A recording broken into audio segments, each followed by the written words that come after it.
Baik, di sini saya akan menjelaskan pengertian narkoba. Nah, sebelum kita masuk ke pengertiannya, narkoba itu adalah singkatan dari narkotika, psikotropika, dan obat-obatan terlarang.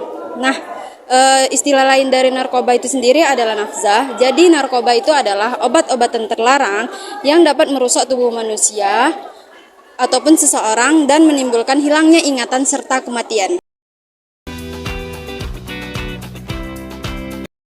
Oke, assalamualaikum warahmatullahi wabarakatuh. Jadi ada jenis-jenis narkoba yaitu morfin, heroin, ganja, kokain, LSD atau lysergic acid, opiat, dan kodein dan metadon. Terkait dengan penggunaan narkoba, itu sering banget kita menganggap terlalu banyak dampak negatifnya dari narkoba itu sendiri. Namun perlu kita ketahui bahwa dari penggunaan narkoba itu juga ada dampak positifnya, terutama di bagian medis. Nah, saya akan menyebutkan dampak-dampak positif dari penggunaan narkoba ini dalam hal medis terutamanya.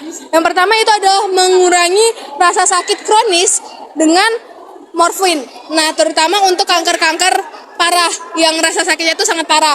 Lalu yang kedua itu adalah terapi metadon ya untuk mengatasi ketergantungan opiat.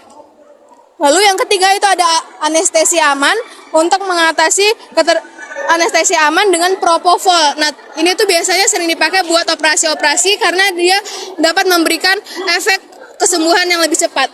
Lalu yang keempat ada terapi ADHD yang dibantu dengan amfetamin.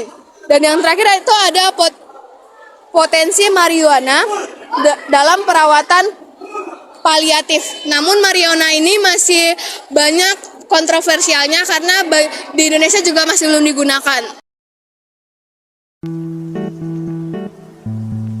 Dari negatif bagi narkoba yang penggunaan narkoba itu bisa menyebabkan penyakit, depresi, halusinasi, dan kematian.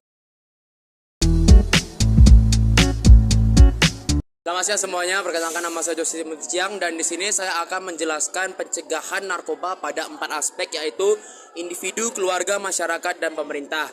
Yang pertama dari individu, kita bisa memperkuat pemahaman tentang bahaya narkoba dengan edukasi diri tentang efek negatif narkoba. Yang kedua, kita bisa membangun mental yang kuat dengan belajar untuk menolak tekanan teman sebaya dan berani mengatakan tidak pada narkoba. Ketiga, memiliki kegiatan positif, kita bisa mengisi waktu luang kita dengan cara berolahraga, mengikuti hobi ataupun kegiatan organisasi. Dan keempat, menjaga kesehatan mental dengan menghubungi profesional jika kita mengalami kecemasan atau gangguan mental. Tahap kedua terjadi pada keluarga, kita bisa membangun komunikasi yang terbuka dan positif. Yang kedua, kita juga bisa menjadi contoh yang baik bagi anggota keluarga yang lebih muda atau yang lain. Ketika kita menerapkan disiplin yang konsisten dengan cara tidak atau menolak narkoba dengan konsisten gitu ya. Jadi seperti kita tidak terpengaruh atau tidak itu namanya ya terpengaruh. Dan terakhir kita juga bisa memantau aktivitas anak. Kalau kita memiliki anggota keluarga lebih muda, kita bisa memantau aktivitas mereka supaya tidak terjadi yang namanya salah pergaulan. Pencegahan ketiga terjadi di tahap masyarakat. Itu yang pertama bisa meningkatkan edukasi dan sosialisasi tentang bahaya narkoba. Yang kedua, kita bisa membangun lingkungan yang bebas narkoba dan juga menyediakan layanan rehabilitasi narkoba. Terakhir, kita bisa meningkatkan peran serta masyarakat dalam pencegahan narkoba dengan cara pembentukan relawan anti narkoba atau melaporkan pihak yang menyelenggarakan atau mengkonsumsi narkoba. Tahap terakhir atau tahap pemerintah, kita bisa melakukan beberapa cara, salah satunya adalah menegakkan hukum secara tegas dan juga memperkuat pengawasan terhadap peredaran narkoba yang terjadi atau marak terjadi di daerah negara kita.